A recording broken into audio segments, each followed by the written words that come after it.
ការធានា6ឆ្នាំរបស់ Michelin ឬសួរបងប្អូនអរគ្នាជួបគ្នាសាជាថ្មីជាមួយនឹងការធានា6ឆ្នាំរបស់ Michelin មានបងប្អូនជាច្រើនបានចោទសួរខ្ញុំថានៅសំណួរ2ទី1តើមូលហេតុអ្វីបានជា Michelin អាចផ្ដល់ការធានារហូតដល់ទៅ6ឆ្នាំខណៈពេលដែលម៉ាកល្បីៗជាច្រើនមិនមានការធានានោះទេសំណួរទី2តើការធានាមានន័យយ៉ាងដូចម្តេចធានាទៅលើអ្វីខ្លះមិនធានាទៅលើអ្វីខ្លះថ្ងៃនេះខ្ញុំនឹងធ្វើការបកស្រាយជូនបងប្អូនតែម្ដងដោយសារតែ Michelin មានបានធានាស្រាប់និងបញ្ជាក់ច្បាស់ៗទៅលើការធានារបស់ខ្លួនជូនដល់អតិថិជនដូច្នេះខ្ញុំនឹងធ្វើការអានជូនឬក៏ដូចជាការបកស្រាយជូនបងប្អូនតែម្ដងមូលហេតុដែល Michelin អាចផ្ដល់ការធានារហូតដល់6ឆ្នាំបានដោយសារតែ Michelin គឺជាម៉ាកយីហោមួយដែលមាននវានុវត្តន៍ជាង130ឆ្នាំមកហើយMichelin មានទំនុកចិត្តទៅលើគុណភាពនៃផលិតផលរបស់ខ្លួនในការរចនាដូចជាការផលិតនិងផ្ដល់នូវសម្បកកង់ដែលមានសុវត្ថិភាពខ្ពស់ជូនដល់អតិថិជនតែការធានាទៅលើអ្វីខ្លះហើយរយៈពេលប្រមាណសម្បកកង់ Michelin សម្រាប់រថយន្តដឹកអ្នកដំណើរនិងរថយន្តដឹកទំនិញធុនស្រាលដែលប្រើប្រាស់ក្នុងសេវាកម្មទូទៅស្របតាមសេចក្តីណែនាំអំពីការថែទាំនិងបម្រាមសុវត្ថិភាពរបស់ក្រុមហ៊ុន Michelin នឹងទទួលបានការធានាលើបញ្ហាណាមួយដែលកើតចេញពីការ design គុណភាពការផលិតបញ្ហានៃវត្ថុធាតុដើមនិងកត្តាទាំងនោះដែលស្របទៅតាមលក្ខខណ្ឌកំណត់ដូចខាងក្រោមចំណុច A សម្បកកង់ដែលលក់ក្នុងកំឡុងពេល3ឆ្នាំនៃការបរិច្ឆេទសម្បកកង់ដែលបានលក់ក្នុងកំឡុងពេល3ឆ្នាំនៃការបរិច្ឆេទផលិតនឹងទទួលបានការធានារហូតប្រើអស់ក្រឡាដើមរបស់វាឬរយៈពេល6ឆ្នាំពីការបរិច្ឆេទទិញអញ្ចឹងចំណុច A នេះគឺសម្បកកង់ដែលចេញក្នុងកំឡុងពេល3ឆ្នាំមិនទាន់លើស3ឆ្នាំទេអញ្ចឹងបងប្អូននឹងទទួលបានការធានា6ឆ្នាំគឺចាប់ពីថ្ងៃដែលបងប្អូនបានជួសសម្បកកង់នោះ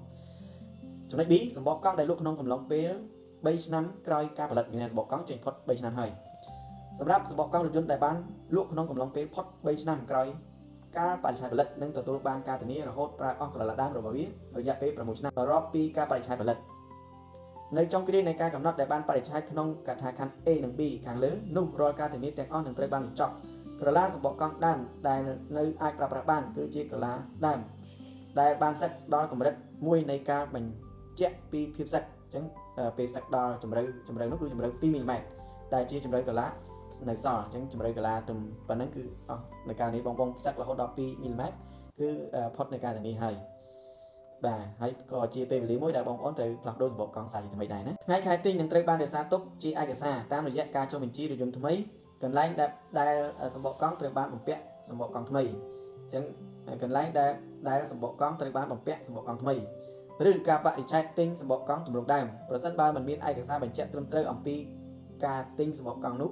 ការធានាផ្អែកតាមការបរិច្ឆេទនៃការផលិតអញ្ចឹងបើអត់មានឯកសារត្រឹមត្រូវទេយើង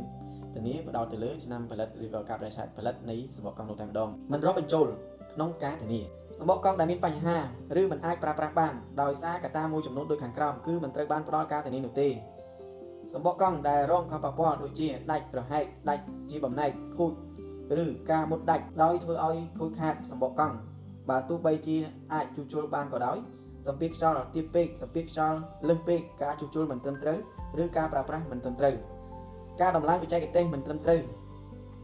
ដូចជាការដំឡើងសម្បកកង់មិនត្រឹមត្រូវដែលអាចធ្វើឲ្យមានផលប៉ះពាល់សម្បកកង់ដូចជាភាពសឹកមិនស្មើគ្នាឬឆាប់សឹករើពេកការដំឡើងសម្បកកង់វ៉ាល់យ៉ាន់ឬសម្បកកង់មិនត្រឹមត្រូវតាមការណែនាំរថយន្តបើកបរលើសល្បឿនកំណត់ដែលត្រូវបានកំណត់លើជញ្ជាំងកង់ឬផ្ទុកទម្ងន់លើសចំណុះសម្បកកង់ដែលត្រូវបានជីវជាប្រភេទសម្បកកង់មួយទឹកដែលទាំងនេះអាចរាប់បញ្ចូលជាសម្បកកង់ដែលត្រូវបានបំពាក់លើរថយន្តមួយទឹកនិងប្រភេទរថយន្តនាំចូលដោយមិនមានឯកសារបញ្ជាក់ពីការបរិច្ឆេទទិញឬការរក្សាទុកមិនបានត្រឹមត្រូវសម្បកកង់មិនត្រូវបានបំពាក់ឬប្រើប្រាស់មិនសមស្របតាមសេចក្តីណែនាំបច្ចេកទេសពីរោងចក្រដែលបានបញ្ហាបណ្ដាលពីគ្រោះថ្នាក់ភ្លើងឆេះការផ្ទុះដោយសារសារធាតុគីមីសម្បកកង់ត្រូវបានវត្ថុផ្សេងសង្កត់ពីលើឬកំហុសកើតឡើងដោយចេតនានិងសម្បកកង់ដែលបានជីវពីដេប៉ូមិនផ្លូវការរបស់ Michelin និងផលប៉ះពាល់ដែលបណ្ដាលមកពីបញ្ហាអាកាសធាតុអញ្ចឹងបងប្អូនទិញសម្បកកង់ Michelin ក៏ត្រូវតែមើលដែរតើជាដេប៉ូផ្លូវការរបស់ Michelin ដែរអត់ការបកស្រាយក៏ដូចជាការអានអំពីការធានារបស់ Michelin ត្រូវបានដល់ទីបញ្ចប់ដូច្នេះសូមថ្លែងអំណរគុណយ៉ាងជ្រាលជ្រៅដល់បងប្អូនទាំងគ្នាដែលបានតាមដានស្ដាប់រាល់វីដេអូរបស់ខ្ញុំជួបគ្នានៅវីដេអូក្រោយបាទបាយបាយ